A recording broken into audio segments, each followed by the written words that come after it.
Ever.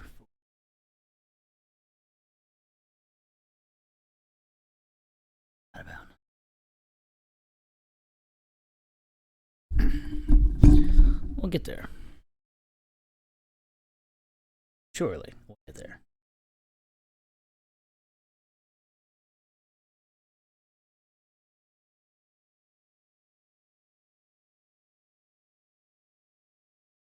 There we go. I was afraid that the audio was jacked. I didn't quite hear myself.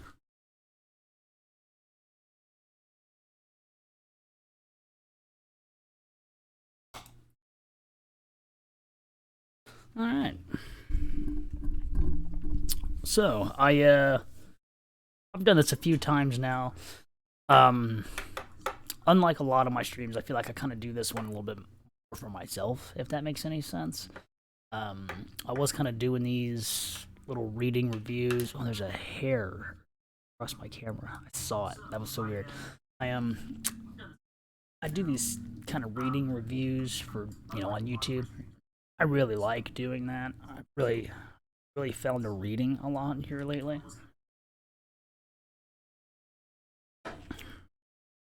But anyhow, the just been really kind of obsessively reading here lately, and I've been kind of just burning up the horror novels, man. And for the most part, I've been jumping around looking at scariest book lists and stuff like that from various internet resources. And on those lists, I've encountered this book several times. This book, of course, being The Troop by Nick Cutter. Actually, this one was checked out at the library. I had to kind of wait until I caught it, you know what I mean? But it's pretty scary. Like, it's really, really fucking gruesome. Like, probably some of the most gruesome shit I've read in a long time. It is definitely a novel of terror, as it says.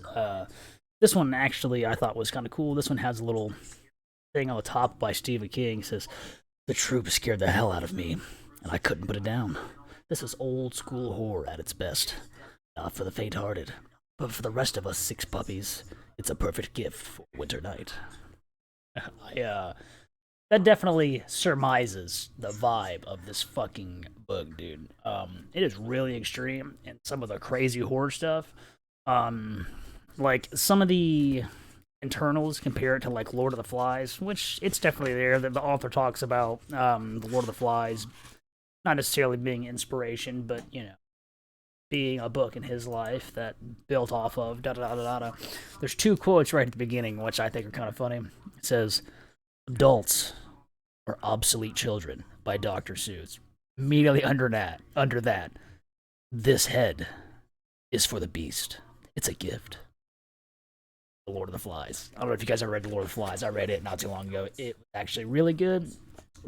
Not near as modern as a lot of the books I read. You can really tell, like when you read an old book, they're just written differently. If that makes any sense, you get used to the pacing in modern books. That said, this book it kind of does like newspaper clippings and headlines, kind of. At one point, there's even like a little news clipping with a picture on it and stuff like that, and it fits into the book pretty cool, and it's really fun. I had a lot of fun with this read. Obviously, I'm not gonna read this entire book sitting right here, but we'll jump into some of the pages and all that stuff. Had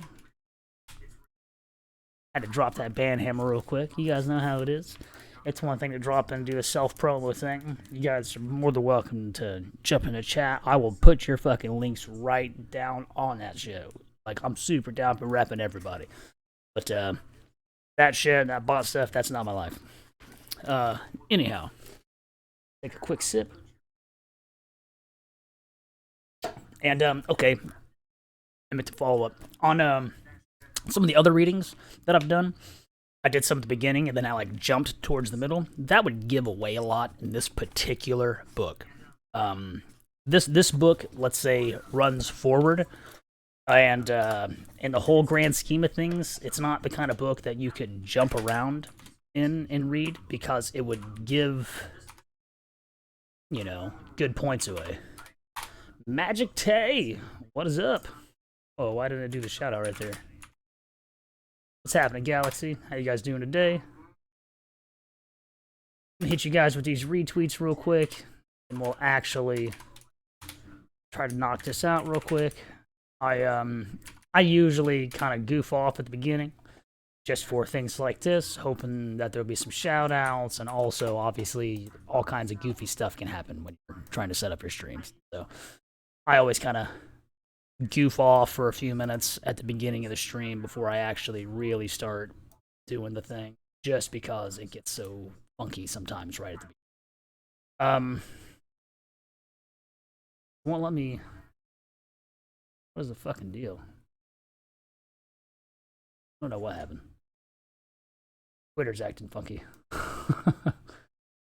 Like, I tried to drop a shout out and it says I've already posted that. Like, I have definitely shouted out the Galaxy before, but not in like the last 4 hours. I think you can only like retweet things so many times in a given area or a given time frame. I think it's like 4 hours.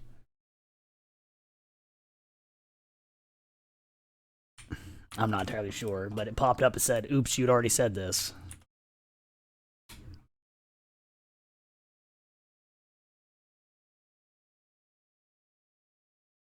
At least it's acting proper now. Let's go ahead and drop both of these retweets. Make sure we're fucking repping the community. Whoa.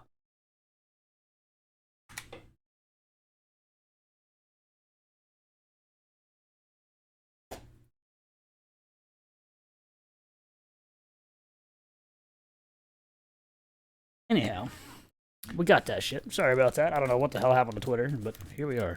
Okay, so let's do this, guys.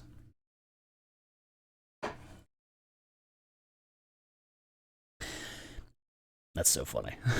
I saw your little face pop up on my phone when I looked down. Headline from the Weird News Network, online edition, October 19th. The Hungry Man of Prince County by Huntington Mulvaney. That's a weird-ass name that fictitious guy has. Fearsome news, dear readers, from one of our loneliest outposts. The tiny fishing community of Lower Montague, Prince Edward Island, a forlorn, foreboding spike of rock projecting into the Atlantic Ocean. The perfect location for devilry, methinks. Thankfully for you, we have eyes and ears everywhere. We see all, we hear all. Sadie Atkins, waitress at the Diplomat Diner in Lower Montague, had her late model Chevrolet truck stolen from the restaurant's lot last night by an unnaturally emaciated thief. Atkins placed a call to our toll-free tip line after her entreaties to local deputy dogs were cruelly and maliciously rebuffed, deemed, and we quote, ludicrous and insane. Excuse me. I know who stole my damn truck, Atkins told us. Starvin' Marvin, an unidentified male with close-cropped hair and baggy clothing, entered the Diplomat at 9 p.m. According to Atkins, the man was in severe state of malnourishment. Skinny? You wouldn't believe, Atkins told our intrepid truth-gatherers. Never in my life have I seen a man so wasted away, but hungry. Atkins reports that the unidentified male consumed 5 Hungry Man breakfast platters, each consisting of 4 eggs, 3 buttermilk pancakes, 5 rashers of bacon, sausage links, and toast. He ate us out of eggs, Atkins said. Just kept shoveling in and asking for more. His belly must have swelled up tight as a drum. When I came back with his 3rd platter, or maybe it was his 4th, I caught him eating the napkins, ripping them out of the dispenser, chewing and swallowing them. The unidentified man paid his bill and left. Shortly thereafter, Atkins went outside to find her truck stolen. Yet another malicious indignity. It's funny. I can't say I was too surprised, she said. The man seemed desperate in every way a man could possibly be desperate. She fell silent again before adding one final grisly detail. I could hear something coming from inside of him. I'm saying, under his skin.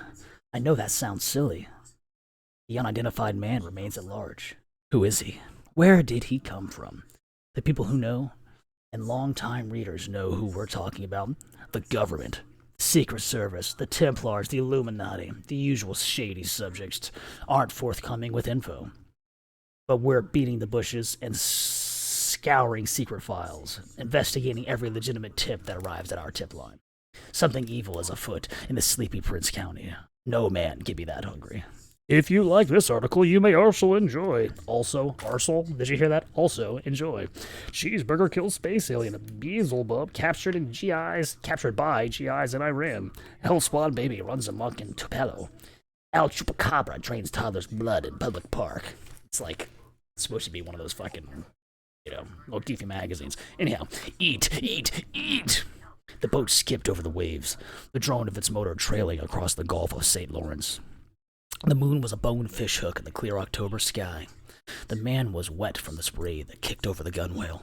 The outline of his body was visible under his drenched clothes. He easily could have been mistaken for a scarecrow, left carelessly unattached in a farmer's field, stuffing torn out by scavenging animals. He'd stolen the boat from a dock at North Point, at the farthest tip of Prince Edward Island. Reaching the dock in a truck he'd hot-wired in a diner parking lot. Christ, he was hungry. He'd eaten so much of the roadside diner that he'd ruptured his stomach lining. The contents of his guts were right now leaking through the split tissue, into the crevices between his organs. He wasn't aware of that fact, though. It wouldn't care much anyway in his current state. It felt so good to fill the empty space inside of him. But it was like dumping dirt down a bottomless hole. You could throw shovelful after shovelful, yet it made not the slightest difference. 50 miles back, he stopped at the side of the road, having spotted a raccoon carcass in the ditch, torn open spine gleaming through its fur. It had taken great effort not to jam the transmission collar into park, go crawling into the ditch, and he hadn't done that. He was still human after all. The hunger pains would stop, he assured himself. His stomach could only hold so much. Wasn't that, like, a scientific fact? But this was like anything he'd ever known. Images zipped through his head. Slideshow style, his favorite foods, lovingly presented, glistening and overplumped and too perfect. Ripped from the glossy pages of Bon Appetit, a leering parody of food, freakishly sexual, hyper-stylized, and lewd. Excuse me. He saw cherries spilling from a wedge of flaky pie, each one nursed to a giddy plumpness, looking like a mess of avulse bloodshot eyeballs dolloped with a towering cone of whipped cream. Flash! A porterhouse, thick as a dictionary, shank bone winking from fat marbled meat charred to crackly doneness, a pad of herbed butter melting over top, the meat almost sized as the knife hacks through it, cooked flesh parting with the difference of smoothly oiled doors. God, I couldn't talk right there. Flash, flash, flash. What wouldn't he eat now? He yearned for that raccoon. If it were here now, he'd rip the hearted rags of sinew off its tattered fur. He'd crush its skull and sift through the splinters for its brain, which would be as delicious as the nut meat of a walnut. Why hadn't he just eaten the fucking thing? Would they come for him? He figured so. He was their failure, a human blooper reel, but also the keeper of their secret. And he was so toxic. At least that's what he'd overheard them say. He didn't wish to hurt anyone. The possibility that he may already have done so left him heartsick. What was it Egerton had said? This gets out. It'll make Typhoid Mary look like Mary Poppins.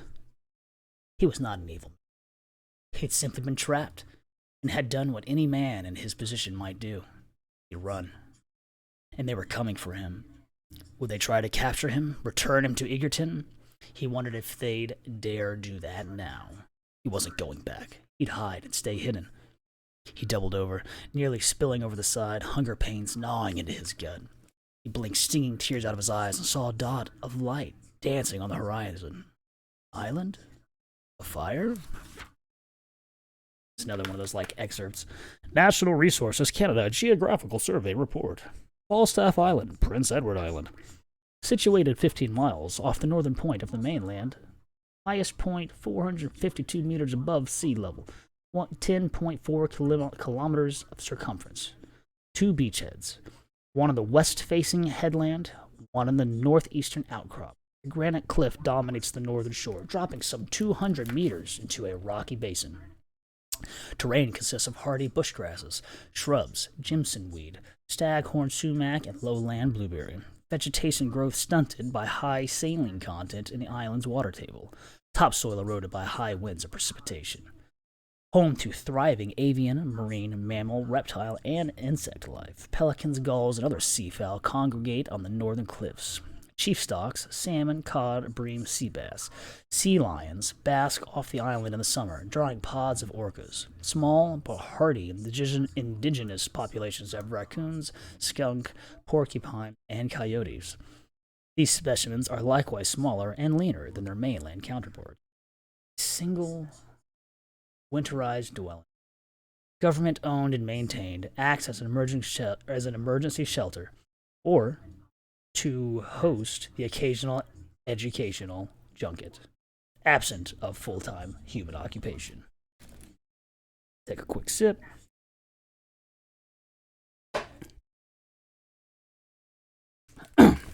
Tim Riggs, Scoutmaster Tim, as the charges called him, crossed the cabin's main room to the kitchen, fetching a mug from the cupboard. Unzipping his backpack, he found the bottle of Glenveagh. Boys were in bed, not asleep, mind. They'd stay up telling ghost stories half the night if he allowed it, and often he did allow it. Nobody would ever label him a killjoy. And besides, this was the closest thing to a yearly vacation a few of these boys ever got. It was a vacation for Tim, too. He poured himself a spine-stiffening belt of scotch and stepped onto the porch. Falstaff Island lay still and tranquil under the blanket of night. Surf boomed against the beachhead 200 yards down the gentle grade, a sound like earthbound thunder. Mosquitoes hummed against the porch screen. Moths battered their powdery bodies against the solitary light bulb. The night cool, the light of the moon falling through a lacework of bare branches. None of the trees were too large. The island's base was bare rock, pushed up from the ocean. A sparse scrim of soil on the surface. Excuse me. Apparently I shouldn't be chugging Sprite while I'm fucking reading. Excuse me. The trees had a uniformly deformed look, like children nourished on tainted milk. Tim rolled the scotch around in his mouth. As the sole doctor on Prince Edward's Island North Shore, it wasn't proper that he be caught imbibing publicly.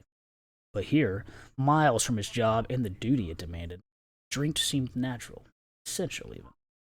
He relished this yearly trip. Some might find his reasoning strange. Wasn't he isolated enough, living alone in his drafty house on the Cape? But this was a different kind of isolation. For 2 days, he and the boys would be alone. One cabin, a few trails, a boat dropped them off with their supplies earlier this evening. They would return on Sunday morning. It almost hadn't happened. The weekend forecast was calling for a storm.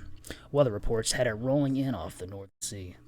One of those thunderhead-studded monsters that infrequently swept across the island province. Half storm, half tornado. They'd tear shingles off houses and snap saplings of the dirt line. But the latest Doppler maps had it veering east into the Atlantic, where it would expend its fury upon the vast, empty water. As a precaution, Tim had ensured that the marine radio was fully charged. If the skies began to threaten, he'd radio the mainland for an early pickup. In truth, he disliked the necessity of the shortwave radio. Tim had strict rules for this outing. No phones, no portable games. He'd made the boys turn out their pockets at the dock at North Point to ensure they weren't smuggling any item that linked them to the mainland. But considering the weather, the shortwave radio was a necessary evil.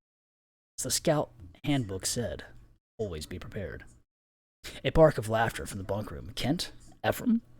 Tim let it go. At their age, boys were creatures of enormous energy. Machines that ran on testosterone and raw adrenaline. There wasn't a comma there, I fucked up.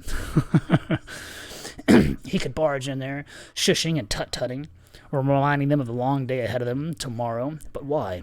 They were having fun, and energy was never in short supply among that group.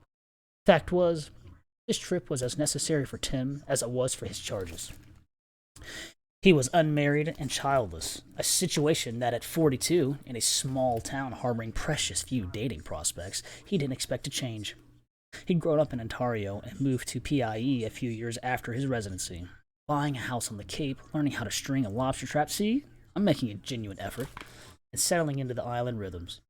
Hell, his voice had even picked up a hint of that native twang, yet he'd forever be viewed as a come from far away. People were unfamiliarly friendly and respectful of his skills. His veins swam with mainlander blood. He bore the taint of Toronto, the big smoke, the snobby halves to PEI's hard scrabbled have-nots. I could not talk right there. Around here, it's as much a case of who you're from as where you're from. Bloodlines ran thick, and the island held close its own. Mercifully, scouts didn't care that Tim was a come from away. He was everything they could possibly want in a leader, knowledgeable and serene, exuding confidence while bolstering his own. He learned the native flora and fauna, knew how to string a leg snare and light a one-fire match, but most crucially, he treated them with respect. The boys were not quite yet his equals. He treated them with respect, if the boys were not quite yet his equals. Kind of how that emphasis was to go. Tim gave every impression that he'd welcome them as such once they'd passed the requisite boyhood rituals. Their parents trusted Tim.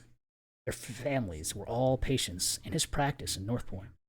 The boys were tight-knit. The five of them had come up together through beavers, cubs, scouts, and now venturers. Tim had known them since their first lodge meeting, a quintet of 5-year-olds, hesitantly reciting the Beaver Pledge. I promise to love God and take care of the world. This would be their last hurrah. Tim understood why. Scouts was, well, dorky. Kids of this generation didn't want to dress in beige uniforms, nod their kerchiefs, and earn pioneering badges. The current movement was overpopulated with socially maladjusted little turds or grading keeners whose sashes were festoons with merits. But these 5 boys under Tim had remained engaged in scouting simply because they wanted to be. Kent was one of the most popular boys in school. Ephraim and Max were well liked too. Shelley was an odd duck, sure, but nobody gave him grief. And Newton. Well, Newt was a nerd. A good kid. An incredibly smart kid. Let's face it, a full-blown nerd. It wasn't simply that the boy was overweight. That was a conquerable social obstacle. No worse than a hair lip or pimples or shabby clothes. No. Poor Newt was simply born a nerd, as certain unfortunates are. Had Tim been in the delivery room, he'd have sensed it. An ungrippable essence, unseen but deeply felt, dumping out of the babe's body like a pheromone. Tim pictured obstetricians handing Newton to his exhausted mother with a doleful shake of his head. Congratulations, Miss Thornton. He's a healthy baby nerd. He's bound to be a wonderful man, but for the conceivable future, he'll be a first-rank dweeb. A dyed-in-the-wool, Poindexter. Dyed-in-the-wool, excuse me. All boys gave off a scent, Tim found, although it wasn't solely an olfactory signature. In Tim's mind, it was a powerful emanation that enveloped his every sense. For instance, bully scent.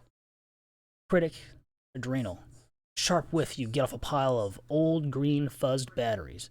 Or jock scent, broom grass, crushed chalk, and the locker room funk wafting off a stack of exercise mats.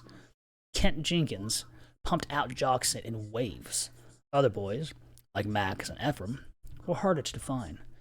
Ephraim often gave off a live wire smell, a power transformer exploding in a rainstorm. Shelley. Tim considered between sips of scotch and realized the boy gave off no smell at all. If anything, the vaporous, intraceable scent of a sterilized room in a house long vacant of human life.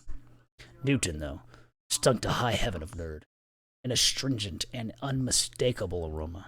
A mingling of airless basements and dank library corners, and tree forts built for solitary habitation, of dust smoldering inside personal computers, the licorice tang of asthma puffer mist, and the vaguely narcotic smell of model glue, the ineffable scent of isolation, lonely forbearance.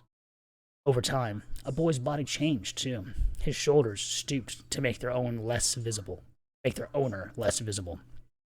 The way defenseless animals alter their appearance to avoid predators, while their eyes took on a flinching, hunted cast.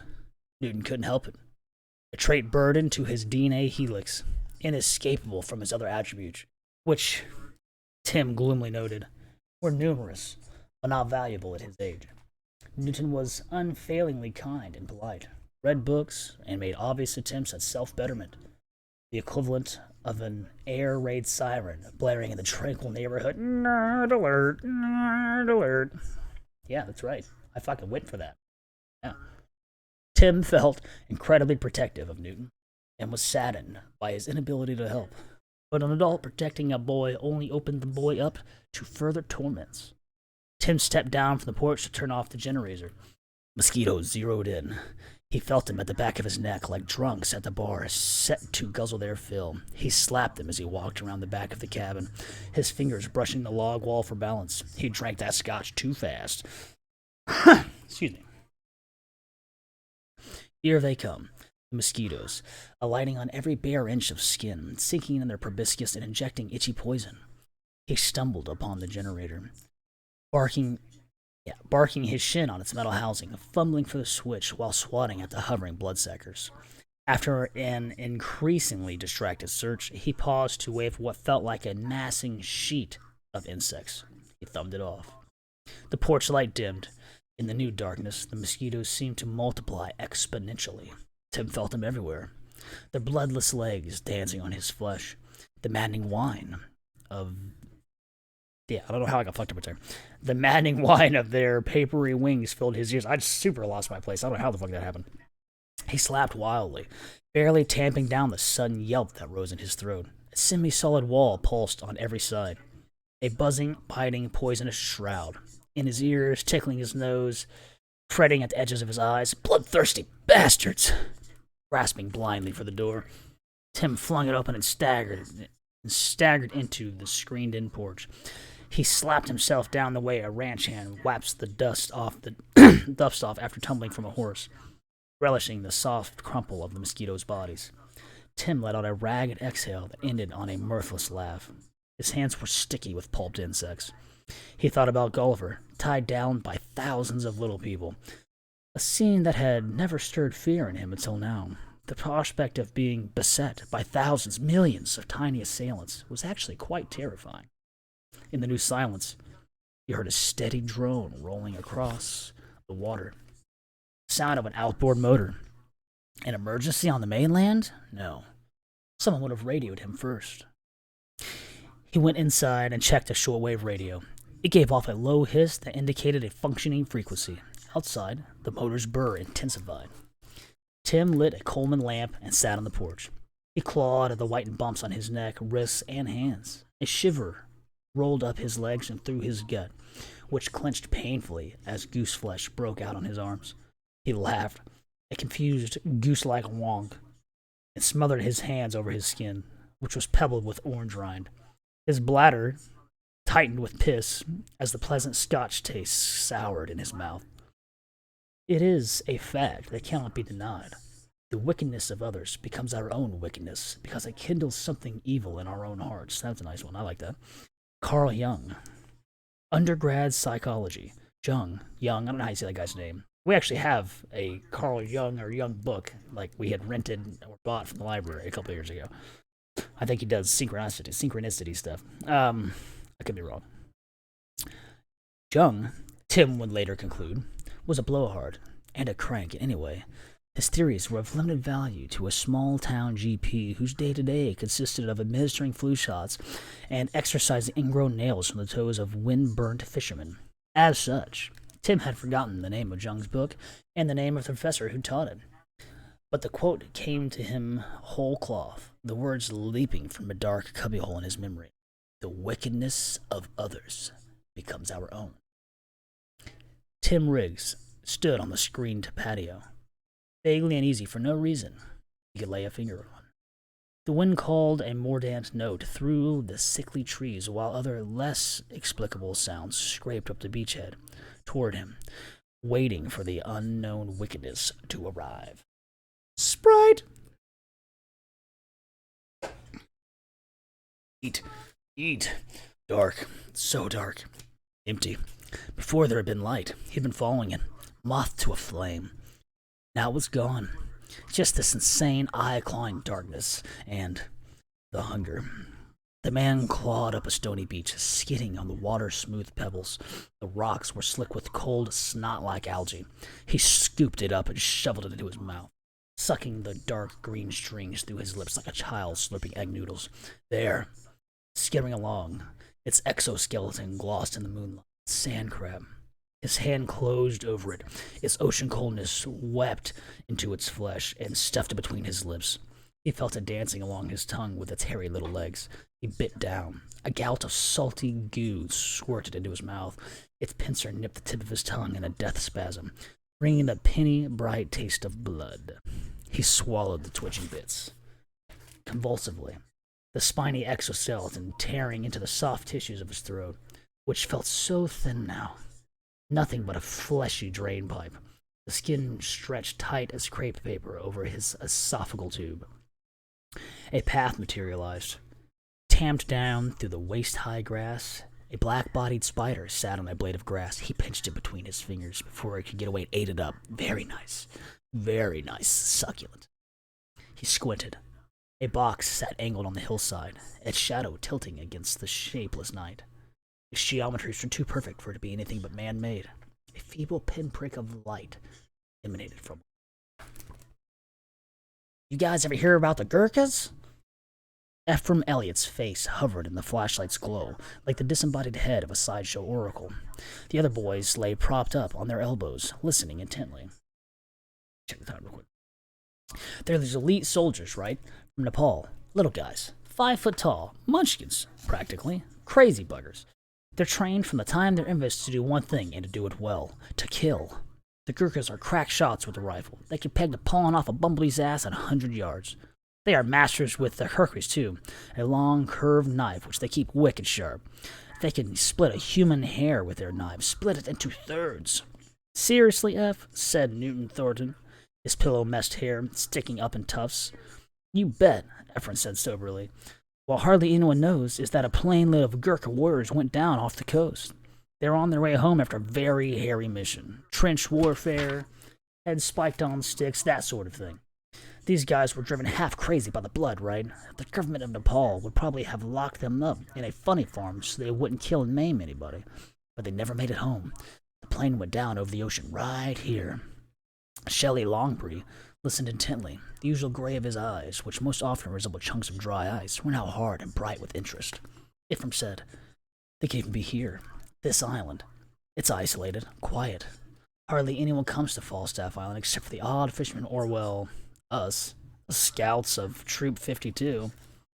Max Kirkwood raised 3 fingers of his right hand and recited solemnly, I promise to do my best, to do my duty to God, the Queen, and to obey the laws of Eagle Scout Troop. Their bodies were never found, Ephraim said, smiling at Max. If they're still alive, they would be total batshit madmen by now. But the Gurkhas, but even if they were here stalking this island, there's a way to save yourself. The Gurkhas attack at night, okay? Always. They sneak into your cabin, silent as death. They hover over your bed and feel your bootlaces. If they're laced over and under, Ephraim drew his thumb across his throat, slitting in a slitting motion. But if they're laced straight across, same way the Gurkhas lace them, they'll let you live. He yawned. Well, good night, guys. His flashlight snapped off. Soon after, a body thumped onto the floor. Ephraim's flashlight pinned Newton in a halo of stark light, lying in a heap beside his boots. Ephraim said, I knew you'd crack, Newt. Newton sat up awkwardly, rubbing his knees. His skin was even pinker than usual in the flashlight's glow. Piglet pink. Cheese. Well, Newton bowed his head, rubbing his eye sockets. You ought to be ashamed of yourself telling that creepy stuff. Kent Jenks cried. Newt, you bedwetter. Shelley merely watched with an owlish expression, large yellow-tinted eyes staring from the milky oval of his face, not smiling or laughing with you. Blank test pattern of a expressive of nothing much at all. Boys, hey, come on now, Scoutmaster Tim said, stepping into the room. It's all fun and games till somebody falls out of bed. What say we call it quits for the night, okay? Newton stood, still rubbing his eyes, and heaved his bulk into the top bunk, but not before checking his bootlaces to make sure they were laced across. Go to sleep, fellas, Scoutmaster Tim said. Newton thought he could glimpse signs of strain in the Scoutmaster's face, a vaguely panicked cast to his eyes. Big day tomorrow. The door shut. Wind raced over the sea, howling across the cabin's edges. The logs groaned a melancholy note, like the hull of an old Spanish galleon buffeted by ocean waves. The boys looked at their bunks, lay in their bunks, breathing heavily. Everyone whispered, Urka's gonna get you, Newt. Teenagers are such douchebags. Tim heard the man before he arrived. Heard him coming at a tortured shamble, like a disoriented bear stirred from hibernation. By nature, Tim was calm and unflappable. A valued personality trait for a doctor, whose day could swing from soothing and treating a boy with a simple case of measles to inserting a tracheal stent in the throat of a girl who's gone into anaphylactic shock following a bee sting. He spent nearly a year in Afghanistan with Doctors Without Borders. Had he been rabbity by nature, there was no way he'd have lasted that long. His mind naturally gravitated to the most likely causes, and from there coolly catalogued the possible effects. Fact 1. A boat had arrived. Could be one of the boys' parents. Had Newton forgotten his asthma inhaler? Likely not, seeing as Newt rarely forgot anything. Could be a ship had gone down, and a trawler capsized while netting pollock, I guess it must be fish, in the westerly seas, and the boat contained its bedragged survivors. Tim's mind snapped into triage mode. If that were the case, fucking Sprite, it's not the way to go. I usually drink coffee when I'm streaming. They need medical attention. He'd stabilize them here, on the beachhead if need be, and radio for a medevac chopper. Or it could be a drunk from the mainland. He's lost his way in a night fishing jaunt.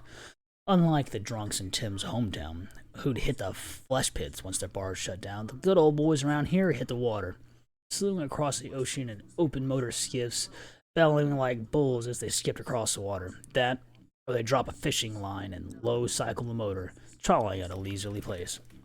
A few years ago, a windbag named Lester Hams froze to death on his boat. Jeff Jakes, North Point's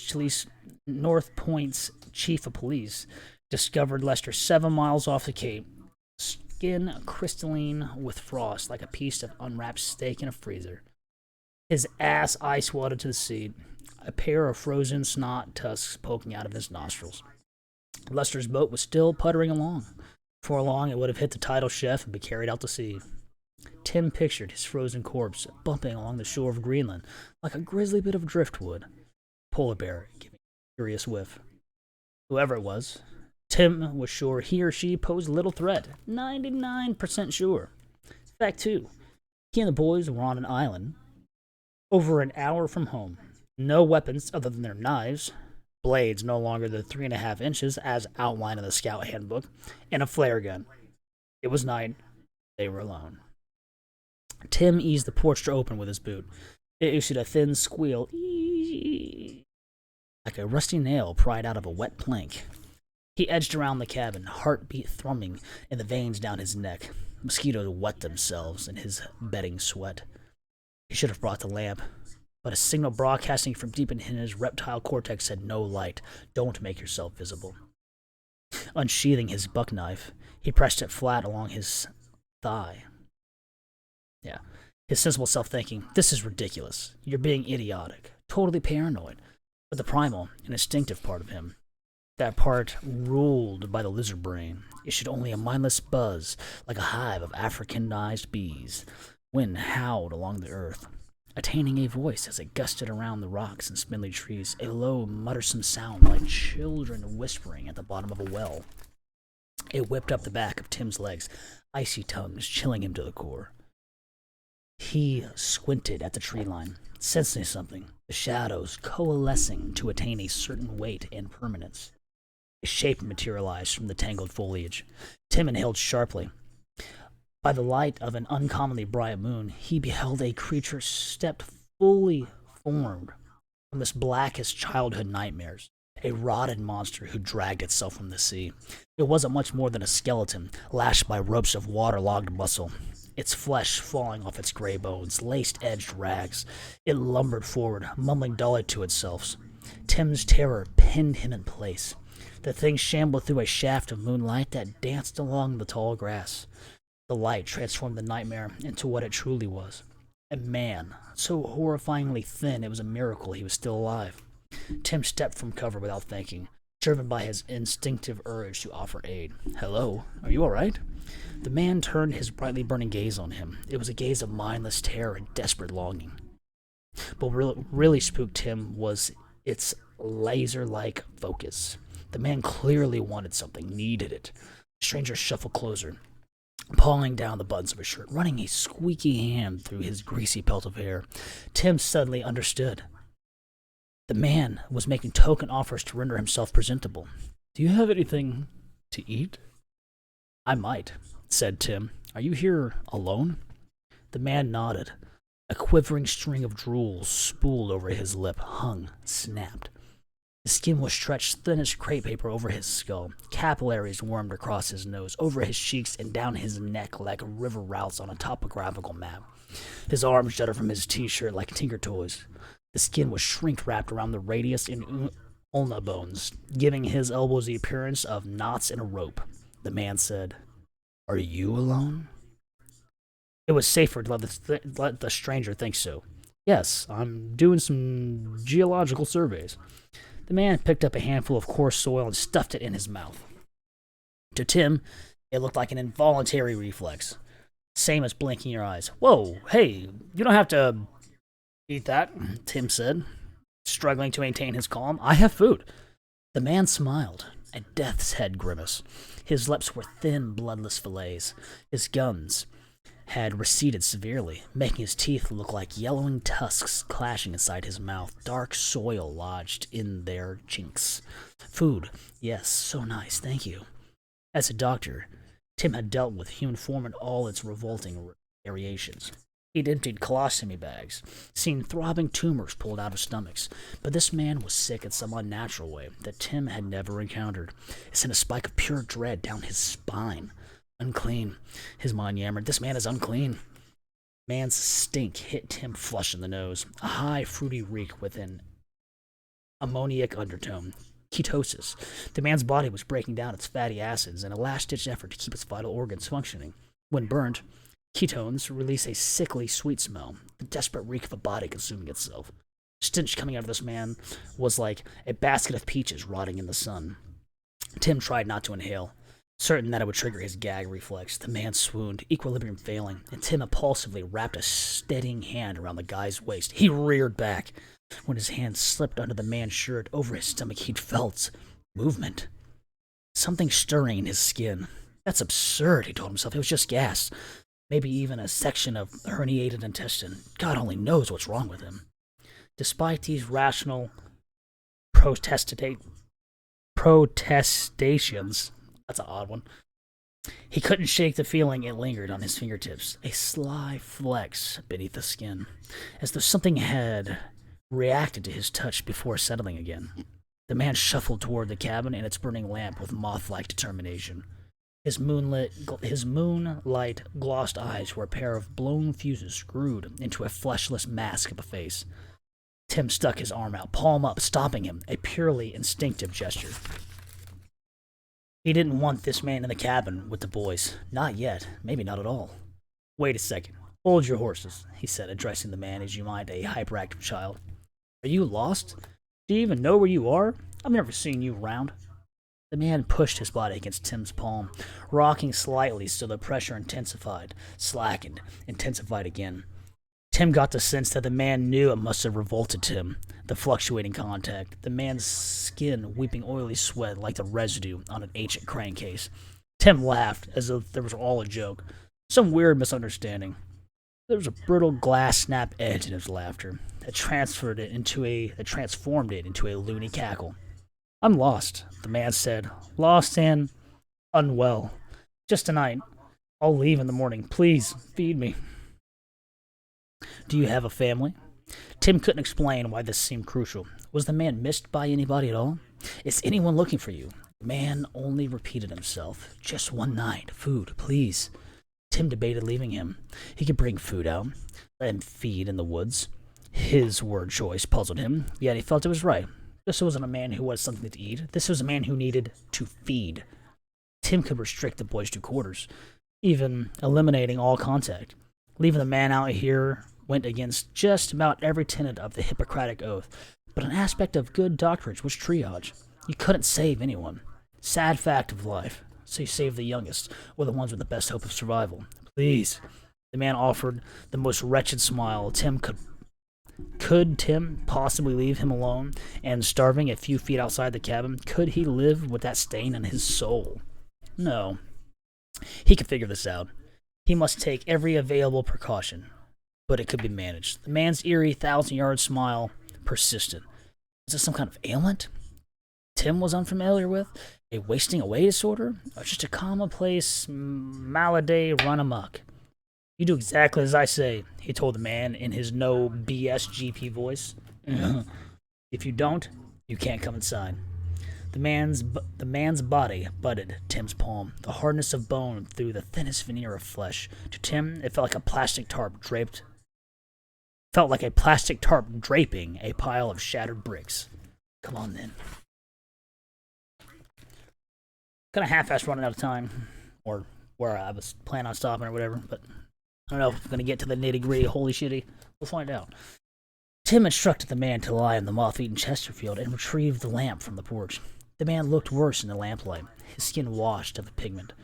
Tim's mind conjured a weird image. The last few sips at the bottle of a Slurpee cup. Color was sucked out, only the tasteless ice crystals left.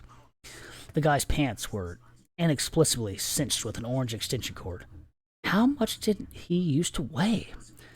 Tim turned the man's t-shirt collar out. XL, the tag read. Lord! His clothing appeared to be draping a heap of jack straws in the rough shape of a human being. The bottom of his shirt rode up. The skin of his stomach was folded over itself, reminding Tim of a Shar-Pei dog. Shar-Pei. People who had undergone lap band surgery, followed by drastic weight loss, looked much the same. They often opted for a dermal tightening procedure. Plastic surgeon hacked a sheet of skin the size of a dish towel off their midsection and stitched the loose ends back together. Low murmurs from the bunk room. The boys must have woken up. Tim needed to get a handle on the situation. He didn't fancy the idea of 5 groggy boys rubbing sleep crust out their eyes while gazing at the human boneyard in the Chesterfield. Boys, listen up, he said, easing the door open and closing it swiftly to maintain that barrier. Something's come up. It's nothing major. Was it? But it's best you stay here in your beds. What's wrong, Tim? This was from Kent, who'd taken to calling him Tim as of late. He dropped the scoutmaster part. Kent sat on the edge of his bed, hands clasped, shoulders rounded like a wrestler awaiting his call to the mat. Kent, even the name had a pushy, aggressive quality. Alpha male monarch. Of a piece with Tanner and Chet and Brody. Names parents bestow upon a boy they've prefigured as a defense attorney or lacrosse coach. No parent harboring the hope of a sensitive, artistic child names that child Kent. It's a guy, Tim said. Nobody from around. I've never seen him. He just showed up. Does he have a tent? Newton asked, his thick chin flattened across the mattress. Like a hiker or something, or an adventurer? Not that I can see. Tim knelt in the ring of boys. He seems sick. Ephraim whispered. Sick how? Tim sucked in his lips, thinking. Sick like a fever. Something like that. He's very thin. He's been asking for food.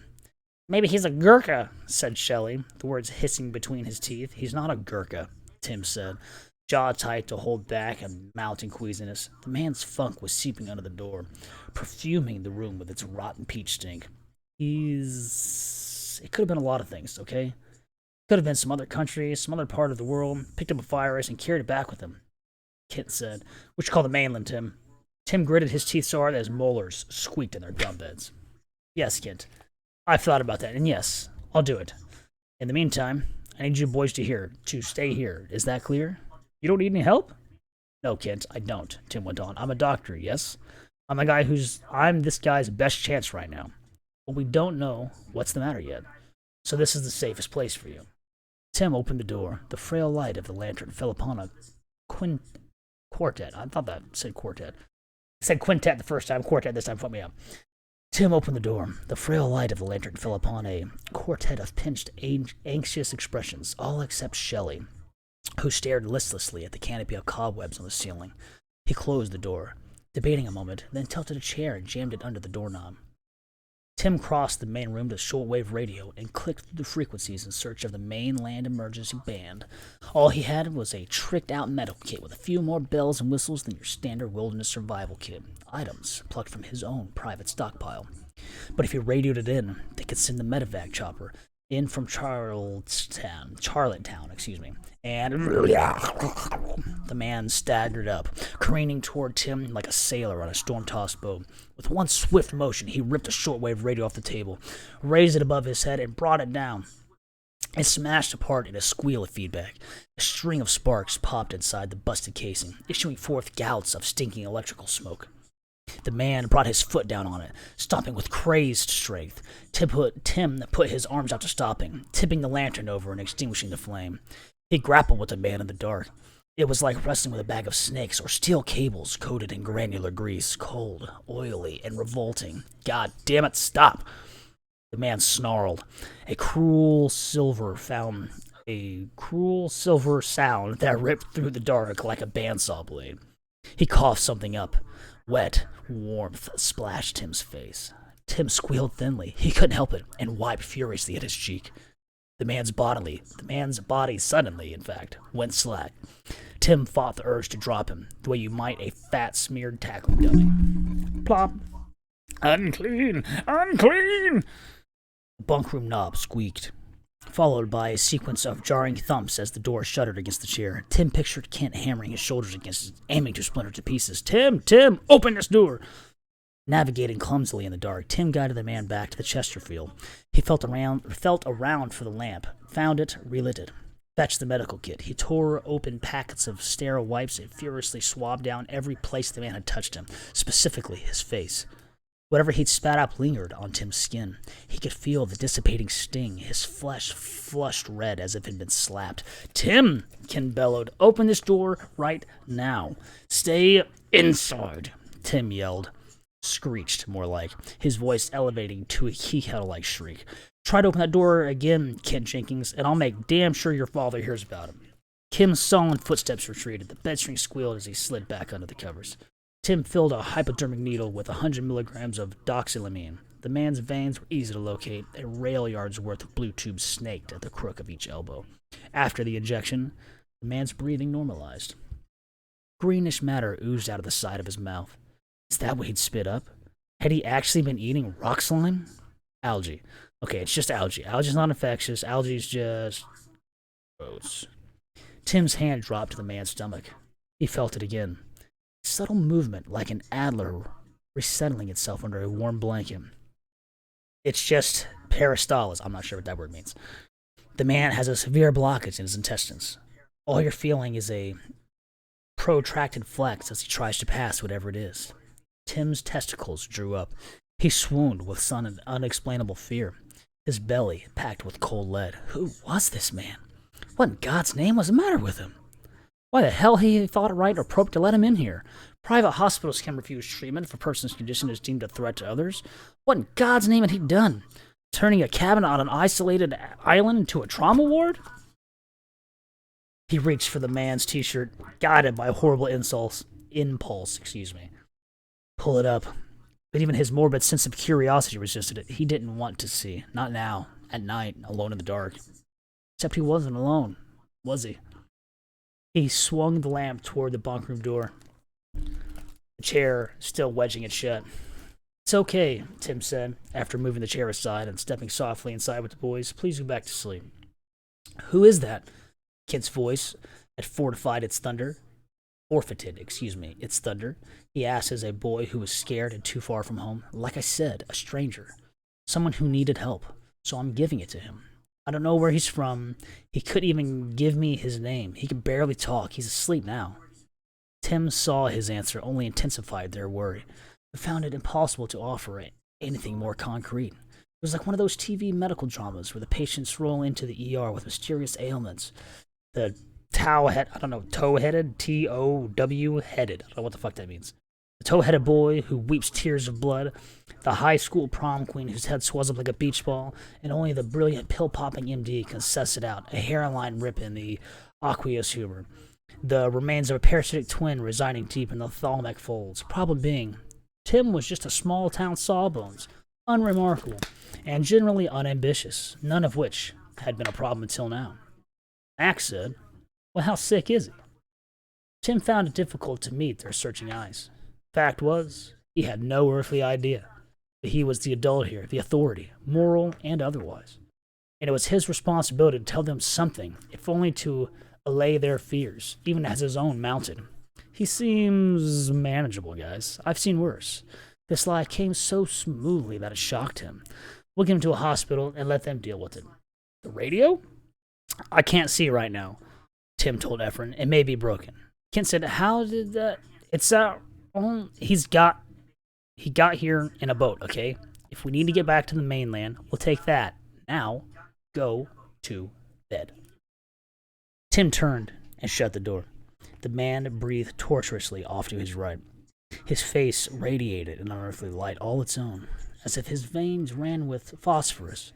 His features gave off the sick light of those poison mushrooms that grew in dank island caves.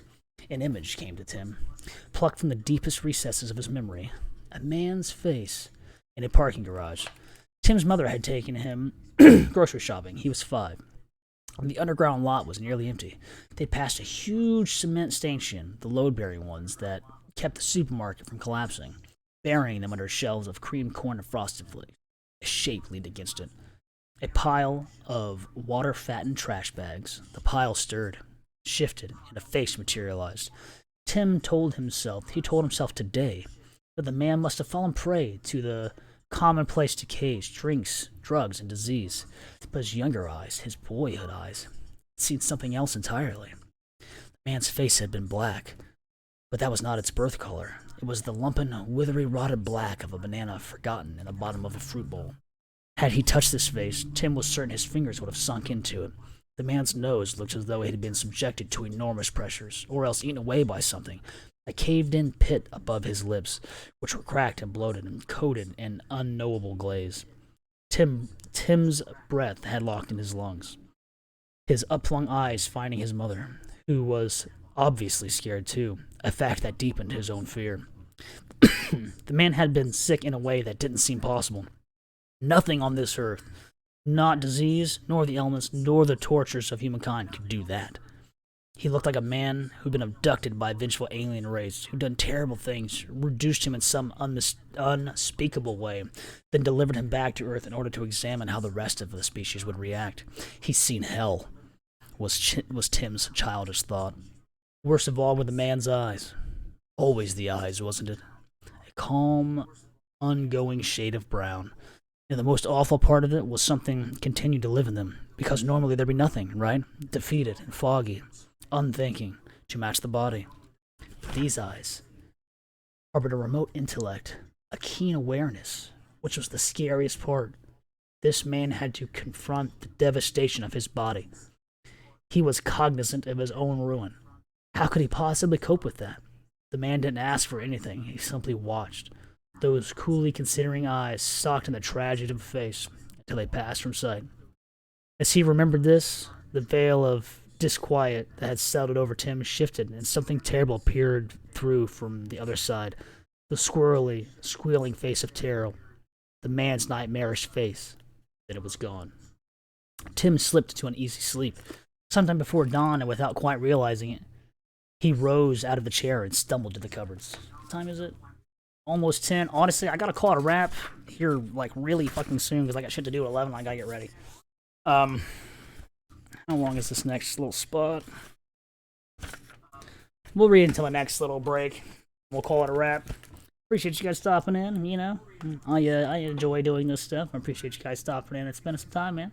Definitely early.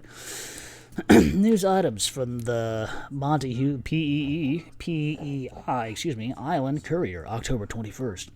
Military cordons off North Point Wharf. Establishes no-fly, no-watercraft zone. Military descended upon the tiny town of North Point, population 5,766. That's awesome. Dude, honestly, this is a crazy good read. I really liked this book. It got really fucking dark and scary, though. Like, holy shit. Residents awoke to armored personnel carriers rumbling down their sleepy streets.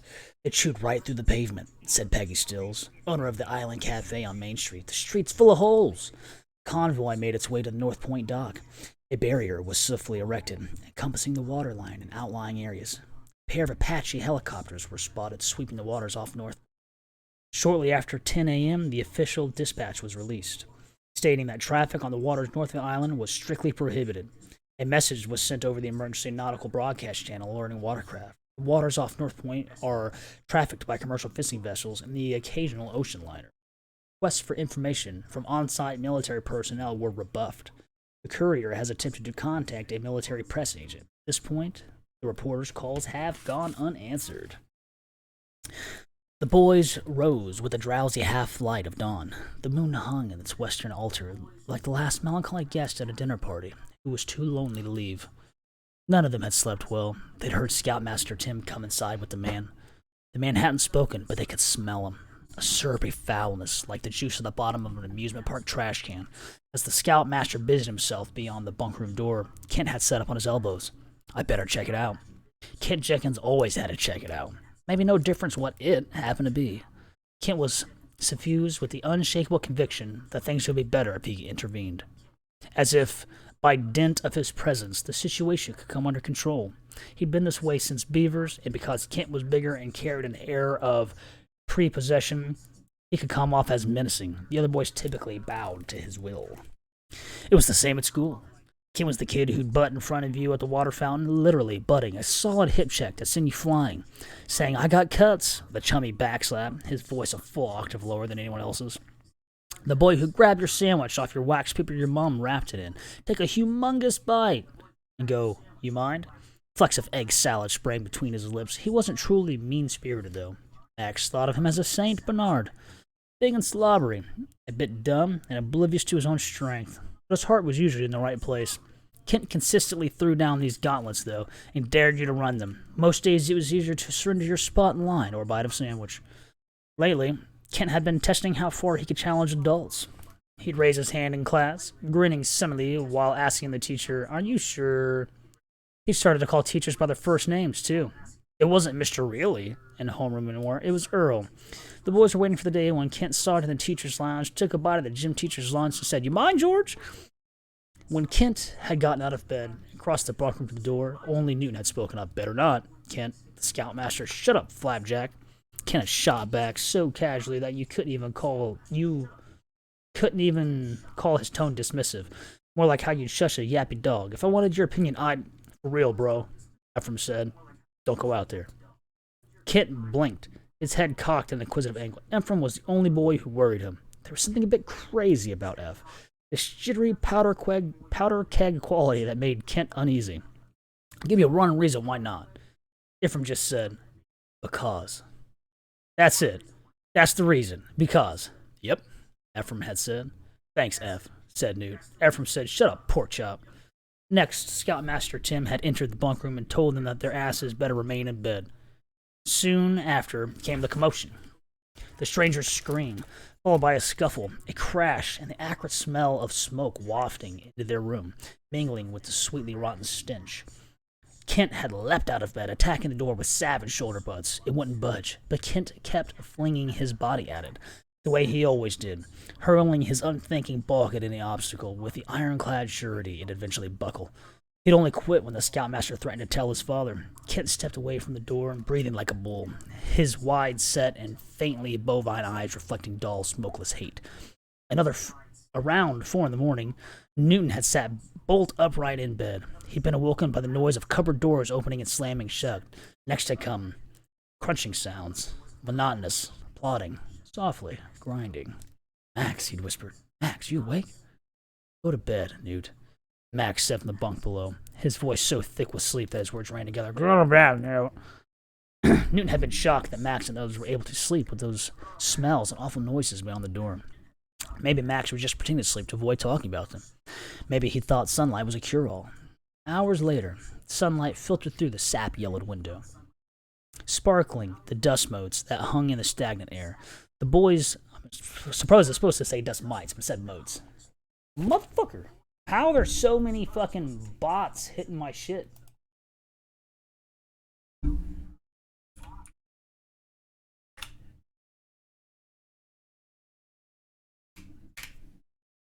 Anyway, where the hell was I? Sparkling the dust mites that hung in the stagnant air. The boys rose and dressed silently, pulling on bulky sweaters and lacing their boots. Ephraim caught Max's eye, raised a quizzical eyebrow and mouthed the words, "You okay?" Max shrugged, smiled wanly, finished double knotting his boots like the others. He caught a whiff of the rank sweetness drifting in from the main room. Where the scoutmaster slept, he'd heard the crunching sounds too. Max's grandfather, was a farmer. The past few summers, he'd paid Max and Ephraim $17 a day to dump chicken bones into Jaws, a stainless steel industrial grinder in the barn. He purchased the bones from a poultry processing plant in Summerside. $1 a sack. Legally, it was called animal byproduct. I got all fucked up right there. Same with cow flops, hog shit, and hen feathers. Max and Ephraim would slit the woven fiber sacks and dump the clattering bones into Jaws' hopper. It was gross, mildly disturbing work, island work, wearing and melancholic. And there was an expectation that all boys should enjoy it. That's what happened fucked up right there. At least they got to do it together. Max and F were best friends. They'd been so for years, informally, but a few months ago, they'd cemented it. They'd both notched a shallow cut in their thumbs with Ephraim's Swiss Army knife, pressed them together, and solemnly intoned "Forever Friends." They were one better than BFs. They were FFs. Once the bones were in the hopper, Max's grandfather would switch the machine on. The gears made quick work of them. When the collection receptacle popped open, inside was a drift of fine white powder. "Bone meal," Max's grandpa said. "It's magic, boys. Nothing grows plants any better than bones."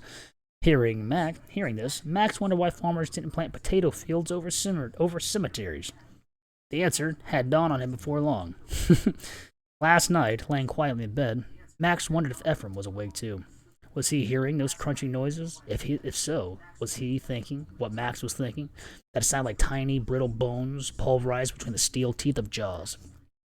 After dressing, the boys followed Kent into the kitchen. Tim greeted them in the main room with a wan smile. The strange man lay on the Chesterfield, his body covered in blankets. All they could see were the contours of his face, the sunken cheeks and eyes, teeth winking through the blanched fillets of his lips. I got all fucked up right there. Crumbs lay scattered around the easy chair. Newton spotted those same crumbs on Tim's lumberjack vest. Though the scoutmaster brushed most of them off. Goddamn, all tongue-tied. Wow. An econo-sized box of soda crackers lay in the trash can, along with some wadded-up cellophane cracker sleeves. Tim caught Newton's look. "Attack of the Midnight Munchies, boys. I had to keep an eye on this guy." Newt scanned the kitchen. He couldn't help but notice the busted radio. A pinworm of dread threaded into his chest. What if that storm rolled in? What would we do? He eyed the cabin warily. The frame seemed sturdy enough, but the roof was old. He'd seen what those late autumn storms could do. A few years ago, one of them had ripped across the mainland and dragged a car across the street into a ditch. Newt had watched it happen through the window of Dan's Luncheonette on Phillip Street. The car was ancient Dodge Dart, what the old-timers called 2 tons of Detroit rolling iron. The driver was equally ancient, Elgin Tate, a long-retired music teacher. Newt had watched him white-knuckled and greasy-faced behind the wheel as the wind hammered the car amidships, rocking. I don't know what that must be like a British term for sideways. I just realized that. That doesn't make any sense in the word there. Rocking it up on 2 side wheels and letting it fall with an axle grinding thump. Then gusted again and bore it steadily across both lanes into the ditch. The Dart's tires have been pure smoking as Tate tried to muscle it back onto the road. But its high end tipped over the edge of the ditch, its front wheels canted up and spinning uselessly. Once the storm had passed, Tate clambered out of the window and staggered onto the road. His gray hair was shuck up into the wild corkscrews as he was smiling like a man who cheated death. "Hellfire!" he shouted at nobody at all. "Hellfire and damnation!" I have actually heard people up at the plant say hellfire and damnation, and it is always odd to hear people say that. "What are we going to do?" Newt asked. "That's what I'm trying to figure out." Tim hooked his thumb at the stranger. "He's obviously sick. He also, as you can see, smashed our radio. Why, I don't know. Could be he's in trouble, maybe with the law. I certainly don't know who he is."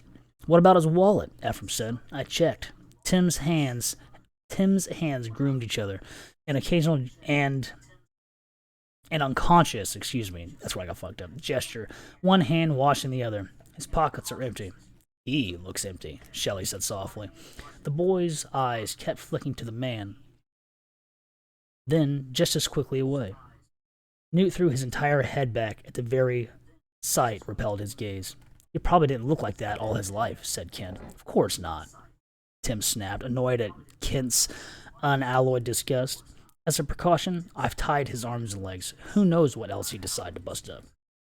Yeah, good idea, Shelley said. I mean, he could go berserk, kill us all with a butcher knife.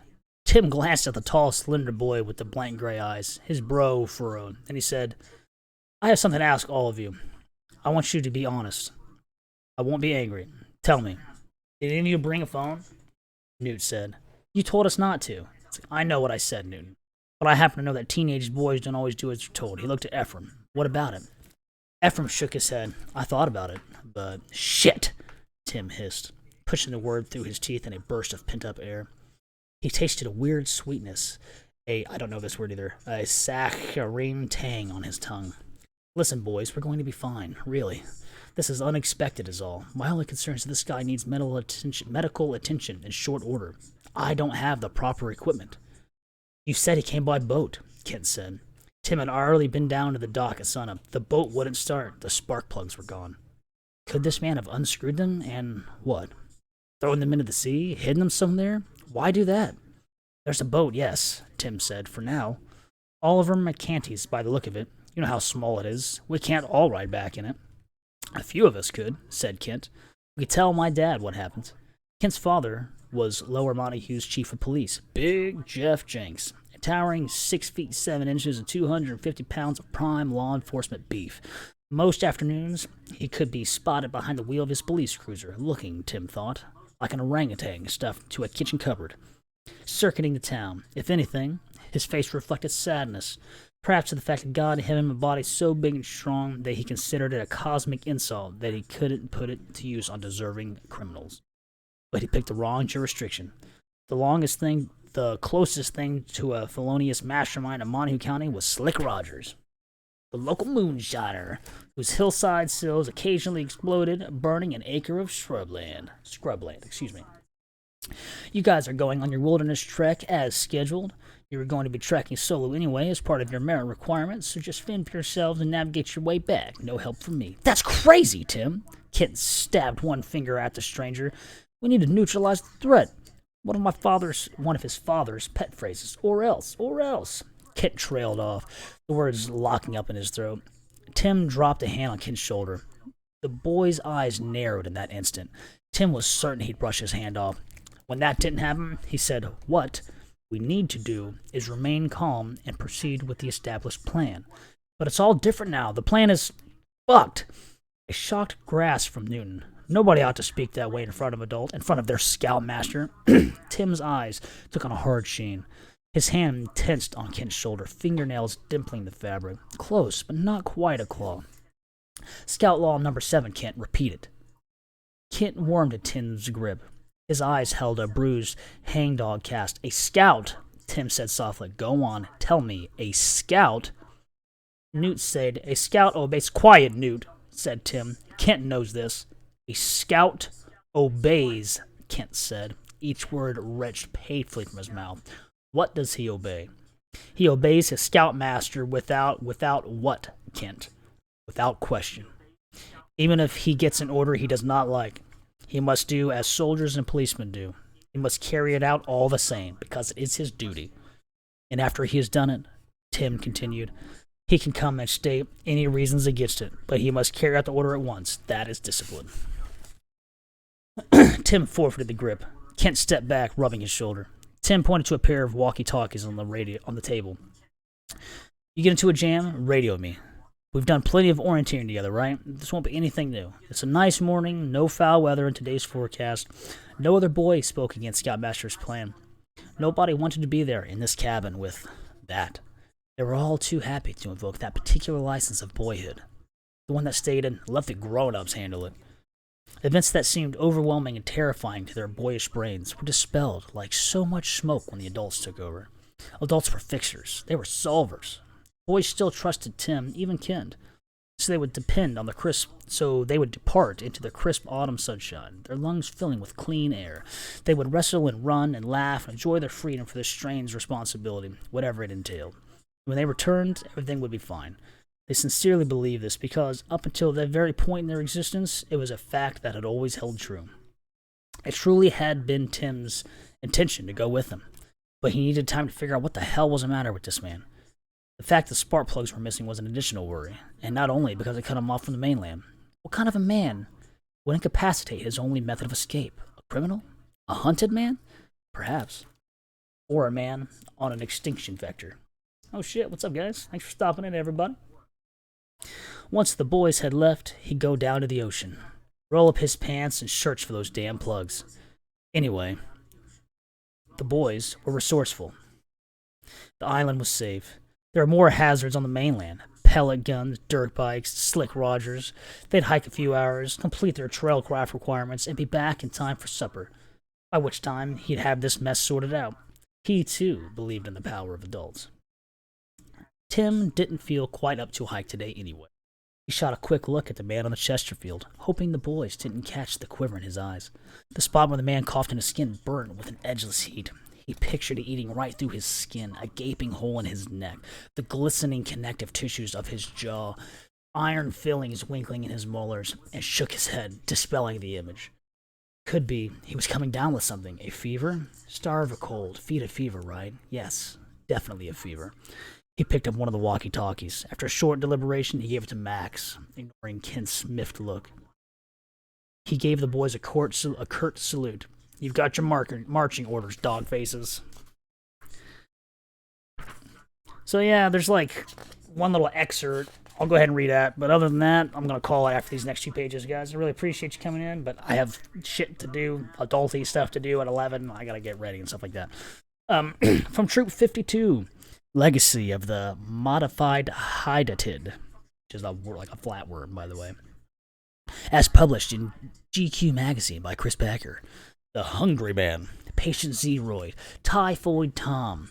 Before he was known by these names, he was known by the one his mother christened him with, Thomas Henry Paget. Tom was born in St. Charles, Ontario, 1,100 miles from Falstaff Island, where he would die 35 years later.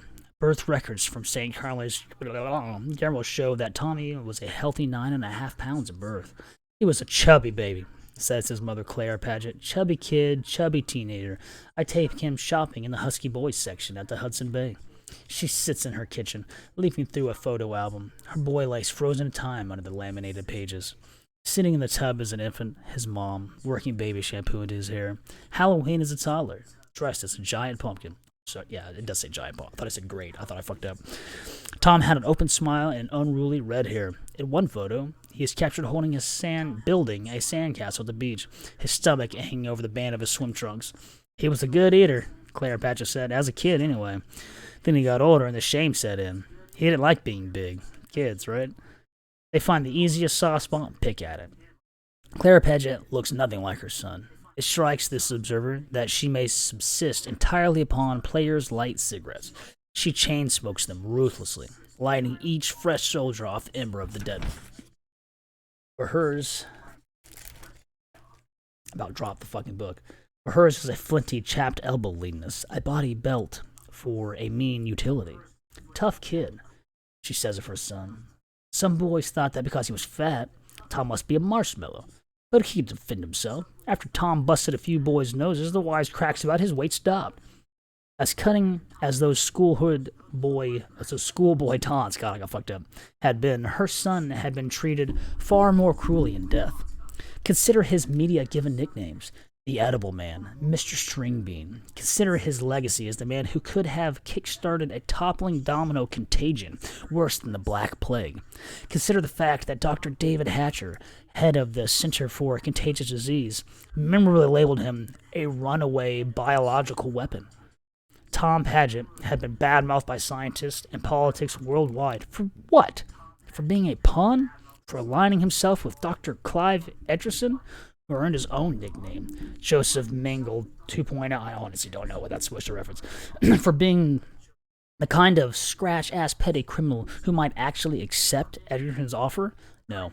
Tom Paget is hated in death because he ran, because he failed to truly grasp the magnitude of what he was hosting in Bolted.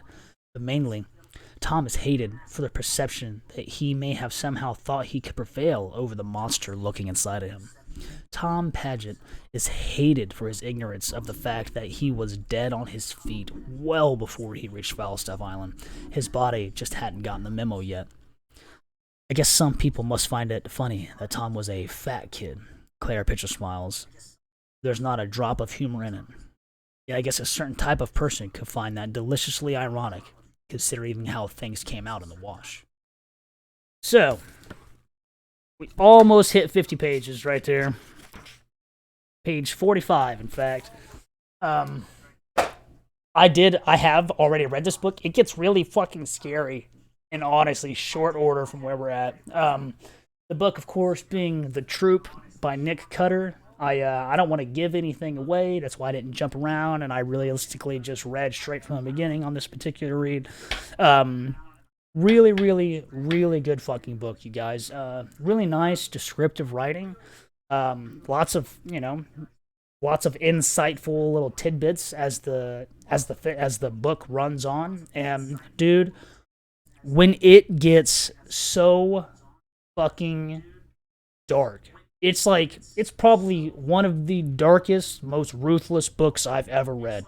The kids turn on each other, all kinds of crazy shit happens, dude. It's like I said, the book itself, the author, in fact, even says that, Lord of the Flies was some degree, of an inspiration or whatever. Puts that shit to shame in terms of what the fuck. Like, there's so much what the fuck in this book, dude. Oh my god. Couldn't stop fucking reading it. Scared the shit out of me. Legitimate fears and shit. Fucking scary. Really, really good read, you guys. If any of you guys are readers, I definitely recommend The Troop by Nick Cutter. I've actually already started reading the next book, is the funny thing. I'm like 40 pages into it. But the next one that we'll be doing is The Only Good Indians by Stephen Graham Jones. This book is also in those lists that I read, or the book lists where I find I keep finding these horror lists of books, and when I see the books on multiple lists, I'm like, well, that book must be pretty fucking scary. So I've just been going down the rabbit hole, man. I think I've read like 20-something books already this year. Probably even more. But it's been a lot of fun. Galaxy, Tyler, I really appreciate you stopping in and hitting the chat and all that stuff, man. You guys know how it goes. Drop some love for my fucking supporter, lifetime friend at District Joint 2. Got all fucked up trying to type. One of the only people I've known for a million fucking years, too. But he's a badass at Rocket League. You guys go ahead and hit the fucking link right there. Hit your boy Galaxy with some love support. I really appreciate all you guys stopping in. You guys are fucking badass. I gotta go do the adult thing and get ready for life and stuff. So, without further ado, I'm gonna call it, you guys. You guys are fucking awesome. Thank you again for stopping in. I can't stress that enough. Jump in, get epic.